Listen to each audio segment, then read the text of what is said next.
I married Raymond because he was the son of my former boss, and 4 years ago, we tied the knot. Although we haven't started a family yet, our life together has generally been happy.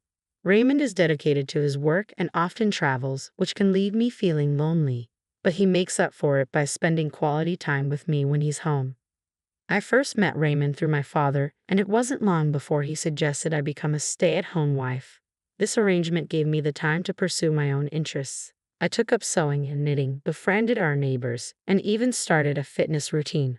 Every winter, I'd gift Raymond handmade scarves and gloves. At first, my attempts were a bit amateurish, but his appreciative comments over the years encouraged me, and I grew to love crafting even more. I often dream of the day when we can sew together as a family. I once shared this thought with Raymond, and he smiled warmly, entertaining the idea of joining me in the future. To outsiders, our life may seem privileged, thanks to Raymond's substantial income. But I never skimped on supporting him, managing the household, and making the most of our time together on his days off. I imagined a quiet, content future with my kind husband and hopefully children. However, 3 years ago, everything changed. One evening, while waiting for Raymond to return home from work, I suddenly felt dizzy and collapsed. Raymond rushed back and took me to the hospital where I lay recovering, vulnerable. It was then, to my shock, that Raymond confessed with a smile, "I only married you because you're the boss's daughter." Seeing the scarves and gloves I had made for him discarded and devalued, I was struck with the need to confront him. I wanted him to realize how wrong he was if he thought he could belittle my worth. Despite the hurt, the thought of him eventually recognizing my value brought a small smile to my face. I am Ashley Carroll, and this revelation was a harsh wake-up call about the marriage I had once believed was built on love. When I woke up in the hospital, I overheard snippets of Raymond's conversation with the doctors. It became clear that my condition was serious, likely a lifelong issue, though not immediately life-threatening. Still, the risk of recurrence meant I would need to stay in the hospital for some time.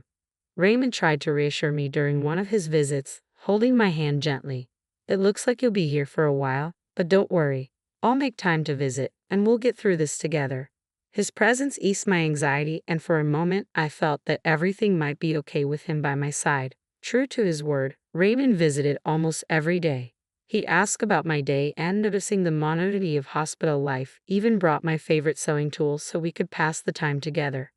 Teaching my clumsy husband to sew became one of the highlights of my days. It helped me momentarily forget the dreariness of the hospital and feel connected to him.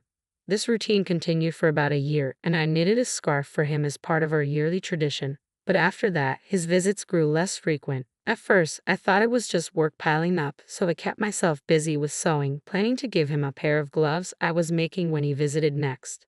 The doctors told me I'd likely be discharged by the end of the year, and I poured all my energy into crafting the gloves, hoping they would bridge the gap created by our time apart.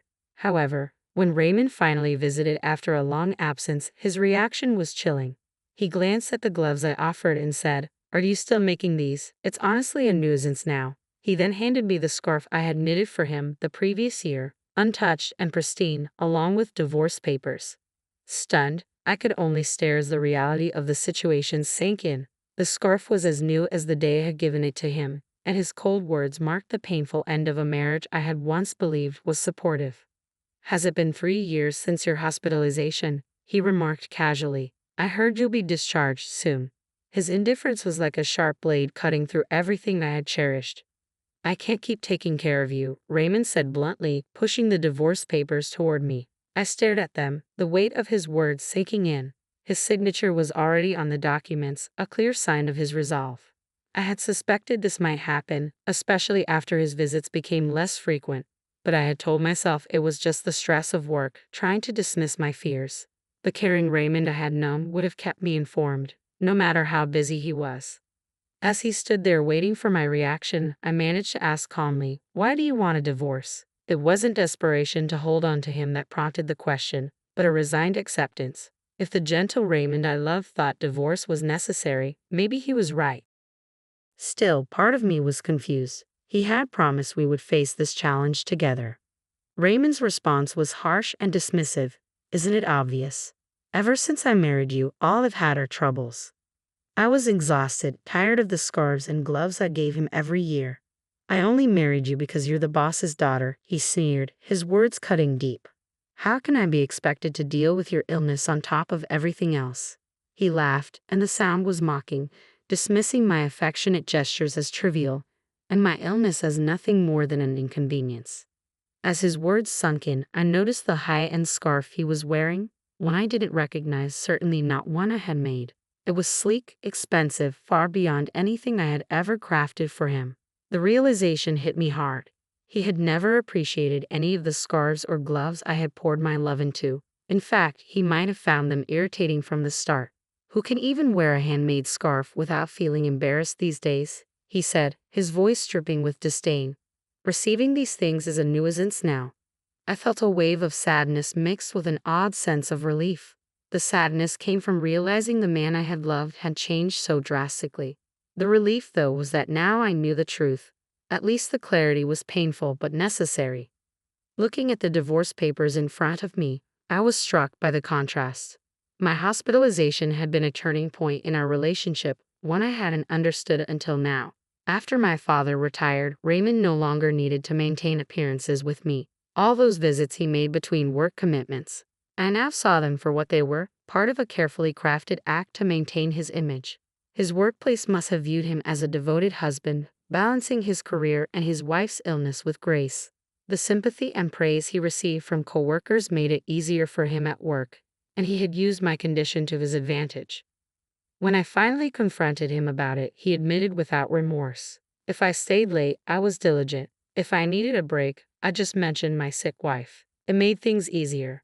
Honestly, I even got a promotion thanks to you. I have to thank your illness for that. The cold grin on his face made my heart sink. The man I had married, the man I thought I knew, was nowhere to be found. Our conversation ended with me handing him the signed divorce papers. He barely looked at them before saying, "Well, if I could be of help, that's good. We probably won't see each other again. Take care." He left without a second thought, showing no emotion. The divorce itself was a quiet affair, but in the silence that followed, I cried. When I was discharged from the hospital, I returned to live with my parents. My father was furious when he heard the full extent of Raymond's behavior. "I never thought he would be that kind of guy," he muttered in disbelief. But by then, I had found a sense of detachment and calm. I reassured him, telling him I just wanted to move forward.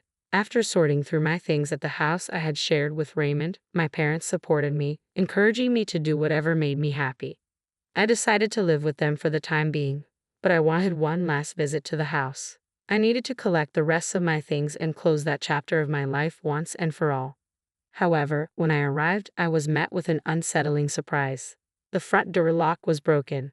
My parents and I rang the doorbell, only to be greeted by a stranger. I asked who he was, and he informed me that he had purchased the house months ago and was now living there with his family.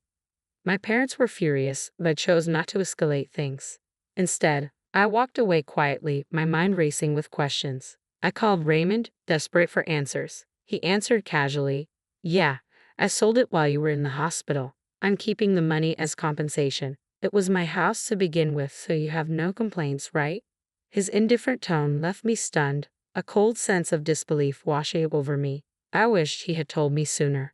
From what the new owner shared, it seemed the house had been sold quite a while ago, probably about a year, when my husband's visits had stopped. Although our divorce had been finalized with the signed papers, we had agreed to discuss asset division and compensation after my discharge, planning to meet the following week. Yet my husband had already taken matters into his own hands. His lack of awareness bothered me more than I expected. Over the phone, I said, "You don't understand anything, do you?" Confused, he asked, "Ha! What do you mean?" I replied, "I'll explain next week," and hung up, leaving him with more questions than answers. I turned to my parents, who were clearly worried, and asked my father for a favor. Despite the short notice, he quickly prepared the necessary documents for our upcoming meeting.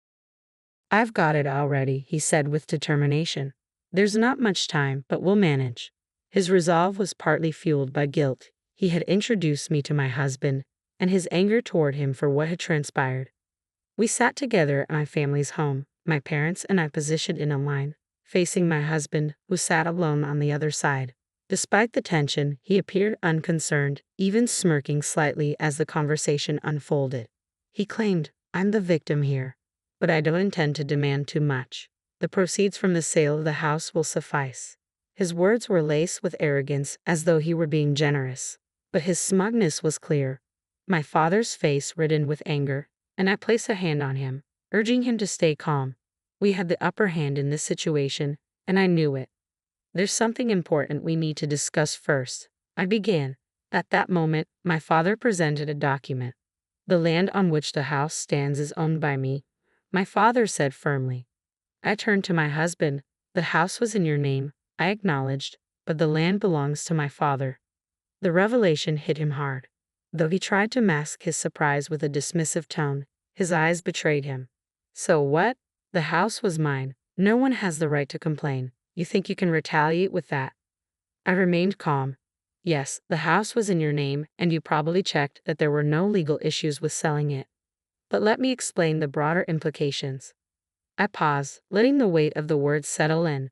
"You're right, there was no problem with you selling the house. But think about the family who bought it. They own the house, but not the land. If my father decides to, he could demand rent from them, which would cause serious issues."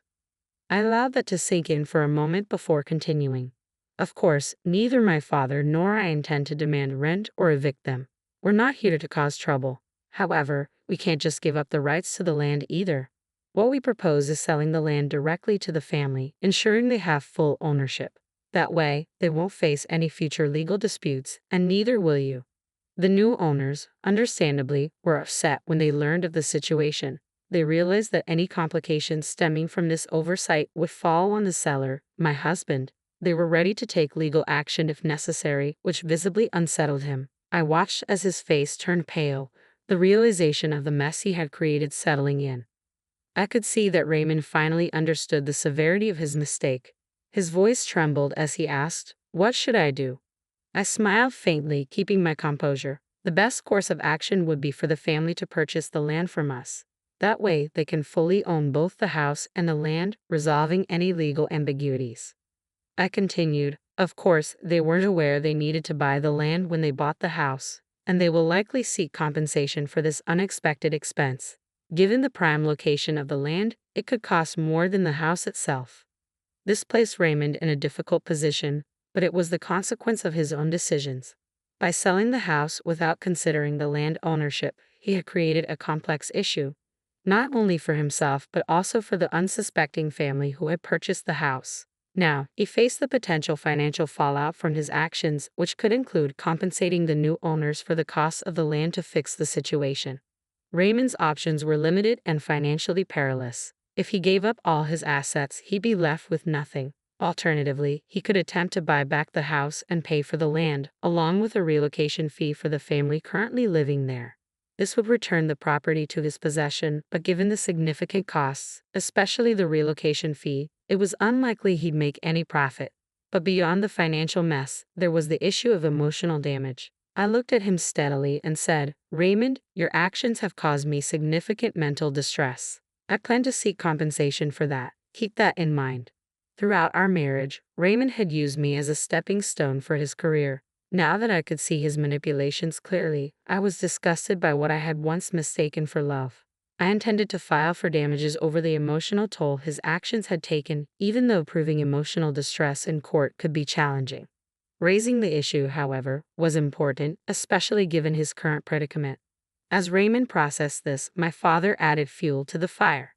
Despite being retired and no longer working at the company, he had maintained strong connections. "I've been in touch with my old colleagues," he said with a note of satisfaction. "They've been quite vocal about their disapproval of how you've treated my daughter."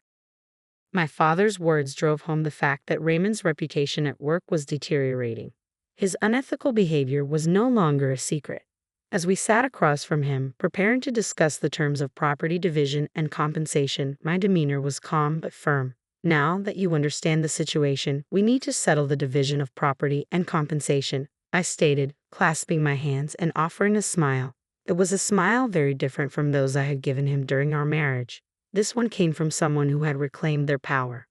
Raymond, visibly shaken by the weight of his financial and social collapse, could only manage a forced laugh, his eyes brimming with tears. The negotiations that followed were decidedly in my favor. Resigned to his fate, Raymond agreed to the terms, which included paying me alimony. This meeting wasn't just about dividing property, it was a moment of realization for Raymond, a stark reminder of the consequences of his actions. It marked the end of his manipulative tactics. With every decision made, I felt a sense of closure, of empowerment, finally turning the page on a challenging chapter of my life. We agreed that Raymond would buy the land where our house was located, ensuring the family who had purchased our home could live there without further legal complications. We explained the situation to them, and thankfully, they were understanding and appreciative of our efforts to resolve the matter. In the end, everyone found a resolution that worked for them, except for Raymond. The consequences of his actions began to unfold quickly. The rumors my father had unintentionally set in motion took their toll. His colleagues' perceptions of him shifted dramatically, and his once promising promotion was indefinitely postponed due to concerns over his integrity. These rumors continued to erode his professional standing, ultimately leading to his resignation. While I could attribute his downfall to karma, it was a stark reminder that gains made through exploitation are fragile and can easily crumble. As for me, I returned to living with my parents and started running a sewing class from their home. It wasn't a thriving business, but it was fulfilling. My classes, attended by neighborhood wives and their children, provided a modest income. Though I had once dreamed of teaching my children to sew, life had taken a different turn. Now, I found joy in sharing my skills and passion for sewing with others in the community. This new chapter of my life wasn't just about making ends meet. It was about finding contentment and building a sense of community by sharing what I loved. It confirmed that happiness often comes from the most unexpected places.